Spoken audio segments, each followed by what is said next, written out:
insistencia en no tomar, sino que en realidad es nada más en honor al que ha venido, en honor al que ha hecho el esfuerzo. Tener asentado quién vino Sí. y quién hace el esfuerzo de venir. Puede ser esfuerzo o no, o a lo mejor viven a 2 cuadras, entonces no hay ningún esfuerzo.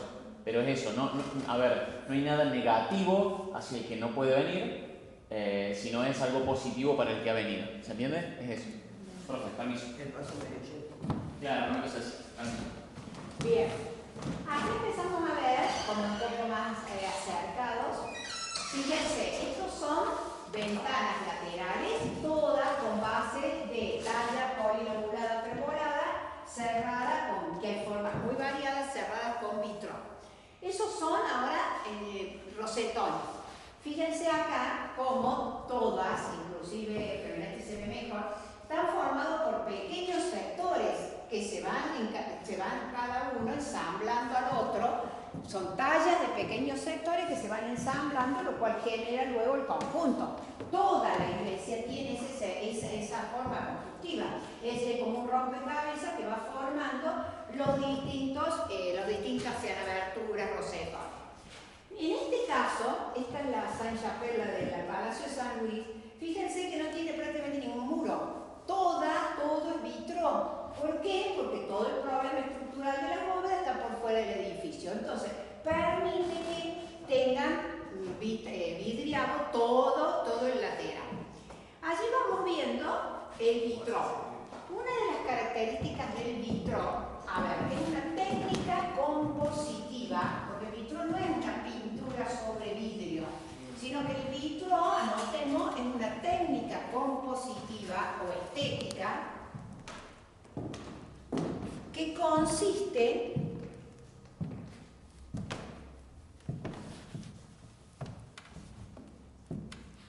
en diagramar previamente un diseño en papel, ¿sí? Generalmente, en el caso de estas góticas, con temas o temática religiosa y bíblica.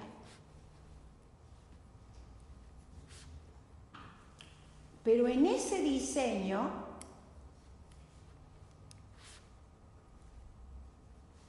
se define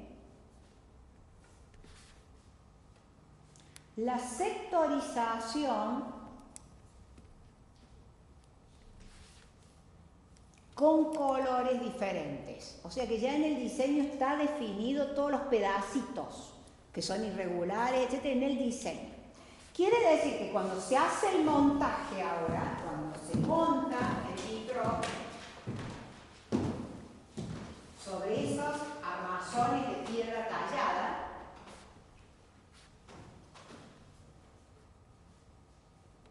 se toman los trozos de vidrio coloreado, donde es rojo, es azul, etc. Y se unen los trozos de vidrio coloreado y se unen con soldadura de plomo.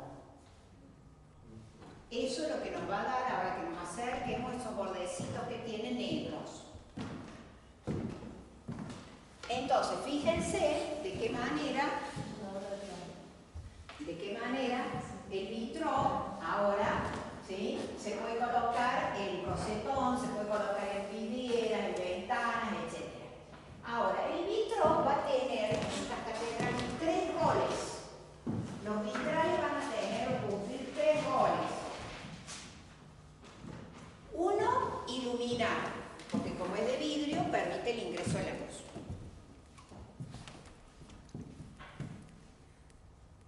El segundo es decorar, porque como tiene un color, ya es un espacio que espacialmente va a permitir que fluya la luz a través del color. Y el tercero es adoctrinar, porque frente a una población mayoritariamente analfabeta, que había venido del campo, que era analfabeta y sobre todo no conocía de doctrina, el hecho de que estos vitrales tengan temáticas de escenas bíblicas permitía recorrerlos e ir de alguna manera, de manera didáctica, a través de imágenes, ir contando o adentrándolos en temas doctrinarios. Si miran, por ejemplo, acá tenemos el nacimiento de Cristo, ¿sí? La Virgen, San José, acá tenemos la repartición de los panes, la parte bíblica de la pesca, los peces, etcétera, etcétera. Es decir, y hay iglesias o catedrales, perdón, como la de Chartres, que tiene 200 vitros. Es decir, que hay elenco bíblico para rato, como para permitir que fuera más fluido a través de la imagen la posibilidad de difundir doctrina en ese momento. Acá ven también algunas ya imágenes de estatuaria. Fíjense cómo la estatuaria está generalmente en fachadas y en los laterales de las puertas. Tienen como un sentido de, como se adhieren y están en sentido de elevación, son como alargadas, ¿sí? Al punto tal que si uno se enfoca en los pies, la mayoría tiene los pies elevados también, como si esa figura estuviera en elevación. Toda la catedral gótica tiene ese sentido. Y ahora sí vamos a esto que a ustedes les encanta, que es este tema. A esta altura, donde yo hice esa liñita, están las famosas gárgolas. Veamos primero qué es una gárgola. Una gárgola no es una cosa gótica, es un elemento constructivo, un elemento propio de la construcción, que consiste, a ver, si nosotros hoy en día tenemos un inmueble que tiene techos en desnivel, al caer el agua de lluvia, lo que se hace es juntar que caiga el agua de lluvia en una canaleta y en la punta hay un caño que expulsa fuera de la canaleta al suelo e expulsa el agua de lluvia. Eso es una gárgola. Que hoy sea un simple caño no deja de ser un elemento constructivo, una gárgola. Lo que pasa es que en la época gótica, con el mismo sentido, quiere decir que ahora las gárgolas es un recurso constructivo destinado a expulsar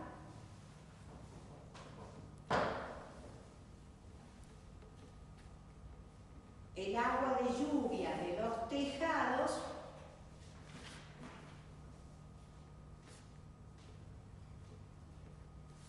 fuera del edificio.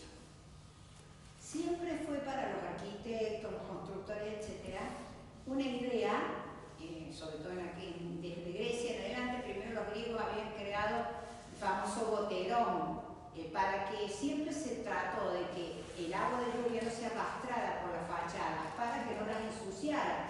Entonces en estos casos también en distintos puntos van apareciendo estas gárgolas para expulsar.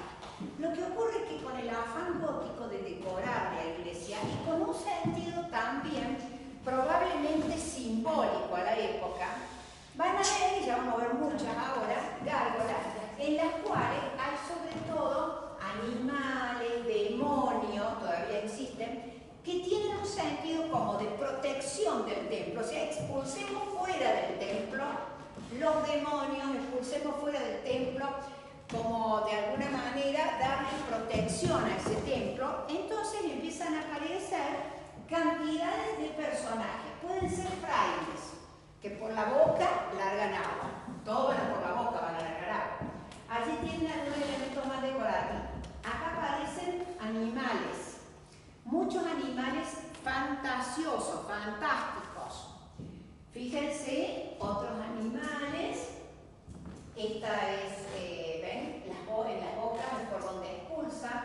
En los sajones usan, en Alemania, esos lugares usan mucho los esqueletos, por ejemplo. Estas son una de las más conocidas porque son las de Notre Dame, las que se pueden ver en el jorobado de Notre Dame o Batman, ¿sí?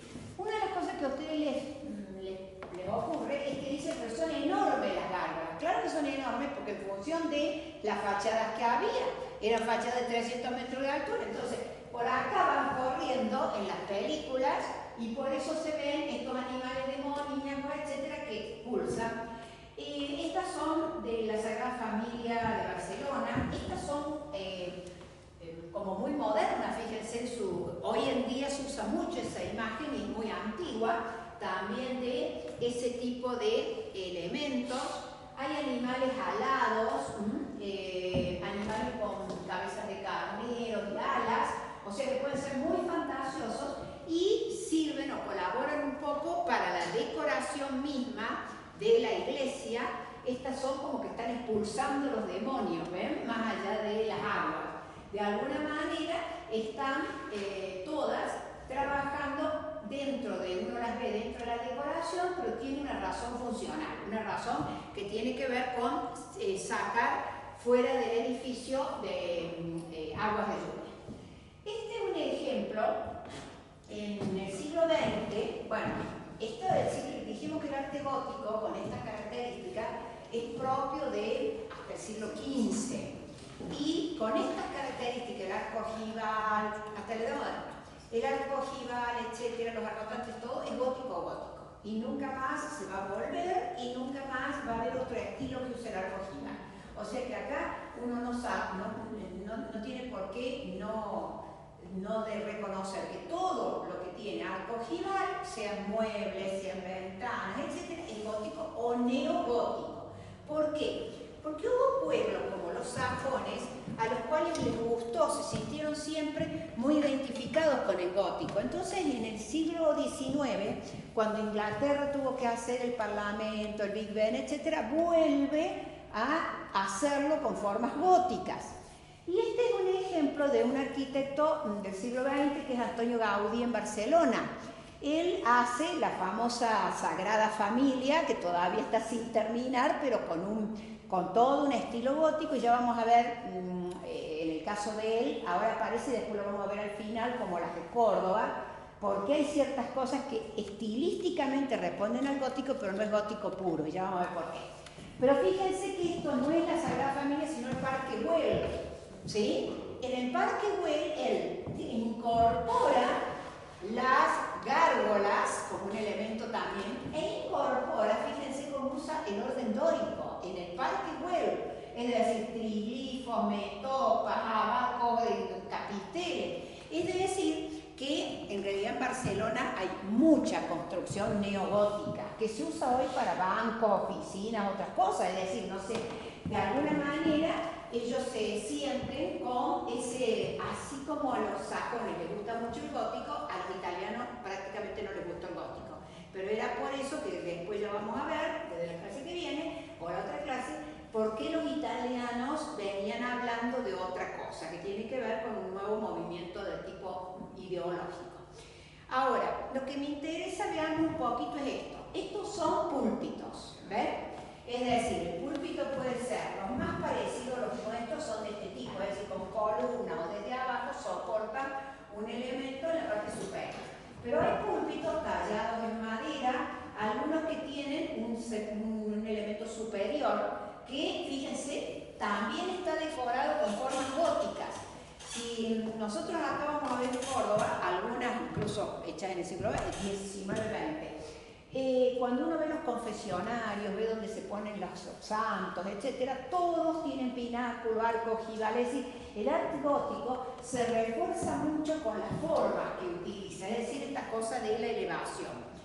Este es un órgano en tuberías, ¿sí? Fíjense que en la mayoría de las iglesias se incorpora con la decoración de la iglesia. Y estos son nubes, eso del recurso. El más conocido para nosotros es este tipo de cosas, es decir, que hay escalones o escalones con cercos, ¿sí? Como este, que divide ya el sector del altar con la feligresía. Pero si miran, este y este son jubes de la época gótica, en la cual era como mucho más cerrado, es decir, tiene sector superior, no solo el cerco, sino sector superior y sector inferior, como que le daba mucho más cerramiento al sector del celebrante con la feligresía. En realidad eso tenía que ver porque en aquel sector estaba la orden religiosa en aquella época. Con el tiempo lo que se ha querido es que esto sea como bastante más relajado, que mucho más, comparta mucho más, digamos, la feligresía con el celebrante.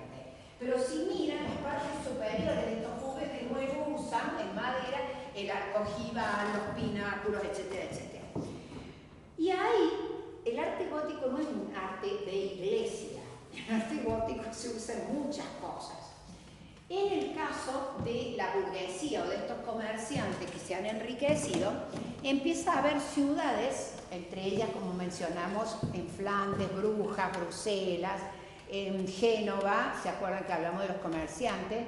Y este caso es Venecia. Los comerciantes venecianos se enriquecen en este momento por ese famoso, incluso eso se ve en la famosa obra de Shakespeare, El mercader de Venecia, en el cual ellos se hacen construir sus viviendas. Es decir, las viviendas que están en los canales son viviendas, o entre comillas, palacios de la época, destinados a las familias burguesas. Tanto los de familias de comerciantes como el Palacio Ducal, que está en la Plaza de San Marcos, son absolutamente góticos. Si miran, las aberturas son en arco ojival y además se usan las formas treboladas, es decir, ahí se ven todas las formas góticas, pero puestas sobre un edificio que no es religioso, o sea que no es iglesia. No quiere decir que el gótico sea un arte nada más que de iglesia. Pero ahora sí, en función de lo que preguntaban recién, lo que ocurre es que si bien todavía la religión, no hay ni separación de cultos, todavía no está definido el catolicismo, el protestantismo, es como cristianismo, no apareció todavía el Vaticano ni nada de eso, todavía eso le falta. Sin embargo, estas formas de terminar en agujas, de las formas treboladas, etcétera, pareciera que como línea artística es la que más de alguna manera se siente cómoda en la resolución estilística de iglesia. Fíjense que en el imaginario popular, cuando uno le dice a alguien dibuja una iglesia, la hace con agujas y nunca más se usa la aguja después del gótico. O sea que, sin embargo, pareciera que las agujas, ese sentido de elevación, tiene que ver con el gótico y con la iglesia, el edificio iglesia. Yo siempre les digo que cuando uno va a un cotillón a comprar una iglesia para una torta de boda o de comunión, me dan una catedral gótica, ¿sí? Es decir, que esta idea del edificio resuelto con estilo gótico en el imaginario popular es como que es la iglesia. Aun cuando de ahora en más ya prácticamente no vamos a desarrollar más los componentes de la iglesia, porque todas las iglesias van a tener estos componentes iguales. Lo que va a ir cambiando son estilos puestos en servicio de esta resolución funcional. Pero las iglesias que existen van a tener juve, todo eso igual. Lo que va a cambiar es el estilo que se hace esa iglesia. Sin embargo, los sajones, recién justamente hablábamos de eso, se sienten siempre tan cómodos con eso, que incluso cuando ellos andan por el mundo haciendo pueblos donde hay mucha gente de origen sajón, como acá Villa General Belgrano, cuando hacen su iglesita la hacen gótica, aunque sea chiquita, ¿sí? Es decir, esta idea de la aguja terminando como remate, la abertura con formas treboladas. Fíjense que acá el Santo Tomás, por ejemplo, no es gótico, pero tiene las aberturas todas treboladas. O sea, este tema del uso del polilobulado, el arco ojival y la aguja pareciera que es la que más, digamos, se siente cómoda dentro de la resolución del edificio iglesia, a pesar de que los más grandes y famosos que tenemos nosotros y el Vaticano todos no pertenecen al gótico, porque estas formas no se puede zafar. Si tiene arco ojival es gótico, gótico y punto. Ahora después se va a retomar el arco de medio punto, no se va a volver a usar. Sí se va a volver a usar cuando uno quiere hacer algo gótico. Con respecto a lo que les ocurre a ustedes viendo las torres, que no todas tienen agujas, y acá tenemos el caso de los capuchinos, que tiene una y la otra no, es porque hubo una intencionalidad en la mayoría en la cual dejaban un elemento, casi siempre una aguja, que es como la finalización, como el edificio se construye de abajo para arriba y también se describe de abajo para arriba, con la simbología de que la obra del hombre no termina en la tierra. O sea que hay una segunda vida, hay un más allá, hay un elemento. Entonces, en muchos casos queda simbólicamente ese elemento. La mayoría de las austríacas tienen agujas, pero en otros lugares, y acá intencionalmente en Córdoba los capuchinos, una queda sin techar, y no es porque no tenga plata ni nada, sino para justamente dejar ese concepto o ese elemento simbólico, porque las agujas tienen que ver con eso, con el más allá, con el meterse en el cielo, con una vida trascendental, etc. Este modelo que se muestra con esos elementos técnicos, pero tiene un simbolismo muy grande, un simbolismo desde el punto de vista religioso muy grande, el gótico. Quedo pensando ella, porque está con el tema. ¿Dónde están los capuchinos que no saben? Viene de Godo que eran los bárbaros, de ahí viene gótico. Sí, viene de Godo, que eran las invasiones bárbaras. Fíjense que ayer de casualidad, porque yo no le veo, pero de casualidad, y el agarro en un momento, está el famoso sultán, eso que están dando. Y la novela habla de Constantinopla, claro, ellos están en Constantinopla, ¿sí? Y está hablando de Luis, que le pide, que es el que, para el cual le hacen esa iglesia, ¿sí? Y Carlos V, que es este momento histórico. La finalización del gótico, digamos, del medioevo, como era allá en Constantinopla, porque ellos son los otomanos, Están buscando, Occidente está buscando que le den apoyo los otomanos. Por ahí me le cuenta mi hermana y dice, justo coincide. Claro, es que yo ayer la agarro y justo dice, no, es que Carlos V, yo miro, paso y dice, no, Carlos V, entonces me paré ahí, en el contexto, porque justamente le están pidiendo de Occidente, y sale el Papa, dice, no, los dejemos a los otomanos todavía, ¿viste? Pero ellos son godos, ellos son, digamos, de alguna manera, es el Imperio Otomano, lo que pasa es que están llegando hasta Austria ellos. Entonces Occidente, siendo que tienen un gran poder económico y un ejército importante, acá, como Francia es el momento que Francia y España están en causa, entonces uno le está pidiendo que le dé, y ese es el momento en el cual también se largan por el Mediterráneo y vienen al sur de España y a Venecia. Si la catedral de Venecia es una catedral bizantina, porque esta riqueza que tiene Venecia viene de allá, viene de los turcos. Es la única ciudad, esa y Ravenna cerca, que tiene todos mosaicos venecianos, pero son mosaicos traídos de Oriente. Claro, porque es un ducado árabe. Claro, pero eso lo habían logrado, por eso el contexto que yo le doy al principio, con las cruzadas. Cuando fueron con las cruzadas, los señores feudales y todo, al Santo Sepulcro, ahí se toman contacto con esa parte de Oriente. Pero los turcos se largan a venir para algunos lugares, como es Venecia, el único de Italia, que es la zona de Venecia y alrededor de Venecia, y España, el sur de España. De ahí que España va a tener toda la parte árabe del sur de España, la Alhambra de Granada, Sevilla, todo eso, es hasta los reyes católicos que los expulsan, están ahí, los judíos y los árabes. Claro, ellos querían tomar Hungría. Claro. Entonces el rey de ahí huye y ahora está protegido por el Papa, y ahora la manda. Bueno, es el otro interesante que tiene la relación de la monarquía y el papado todavía. Pues ahora se entiende mejor cómo funciona la monarquía. Entonces la reina le pide al Imperio Otomano que le salve a su hijo, que lo tiene prisionero Carlos V. Claro. Ahora lo interesante de eso es entender toda la novela o el episodio que yo, en el contexto que se vivía, de qué manera ellos eran godos, eran otomanos. Como que en Estambul uno, en el museo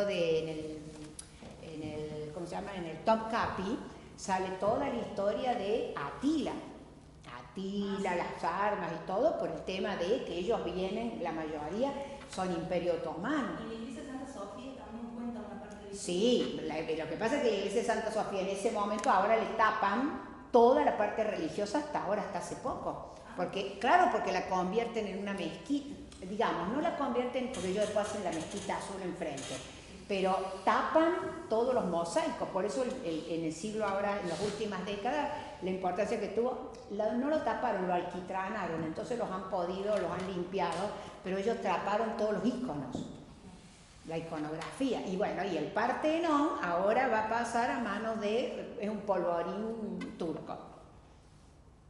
porque ellos, y en muchos templos egipcios tienen en el medio mezquita, es cuando vienen ellos y toman toda esa zona, es este momento histórico. Sí, porque tienen gente en Egipto también. Claro, el tema es que el mapa del Imperio Romano, ahora es cuando cae el Imperio Romano, se acabó el Imperio Romano, que ya viene todo desgastado, todo así. Entonces ahora va a caer el Imperio Romano definitivamente, digamos, el mapa europeo se va estructurando, pero con estos godos, etc. Bueno, el viernes, a ver, permítame esto para terminar de entender, a ver, ustedes, acá tienen una parte, una parte que es imágenes, solo, después de Roma, arriba dice cristianismo, ¿está? Entonces, demos vuelta a la hoja. Para los que no están muy en tema, tienen desde el edicto de Milán, cómo se fue dando el tema del cristianismo, y si volvemos acá, las imágenes que tienen acá son góticas, o sea, esta es la planta, esta es una foto, esta es la fachada, este es un detalle del argotante, y este es un lateral, donde se ven los vitrales, etc. Entonces acá, lo que tiene en principio son las características del arte románico, que dijimos que era el de los monasterios, etc., porque no hay desarrollo románico. Lo que sí, conceptualmente no podíamos llegar a gótico sin haber pasado por la parte del románico, con las formas del románico, en comparación en cómo cambian con las formas góticas. Y lo que sí tienen acá es desarrollo de gótico, atrás, ¿sí? Parece que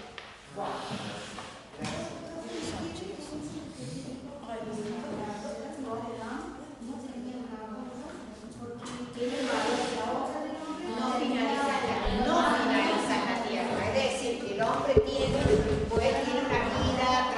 vida trascendental, etc. Atrás hay gótico, lo que pasa es que no tiene número.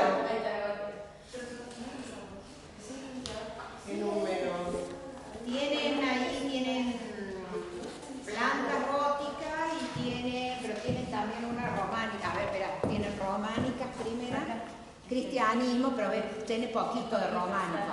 Y después tienen el monasterio como en general, y ahí tienen una base de los elementos que componen una iglesia, desde románica, y luego tienen desarrollo de gótico.